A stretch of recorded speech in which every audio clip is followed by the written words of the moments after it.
लिबास होर पजामे के पाते सन इस करके पाते सन उन्हें मैंने पछाण लिया तो मेरे को एक साहबजादा एक मेरे को दरवेश आया तो उन्हें कहा जी हज़रत साहब बुलाते ने पे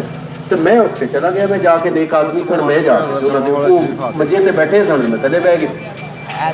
उन्हें मैंने कहा कि उर्दू बोलते सन कि साहबजादे मेरे साथ बैठे हूँ ना उन्होंने कोई पता कौन है ना की है ना कोई पता मैं खैर उत्ते बह गया उन्होंने जवानी सी उस वेले उंज भी डर लगे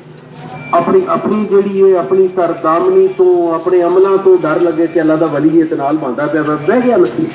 हूँ मैं तुम्हें गल दसूँ बह गया तो मेरे दिल च आई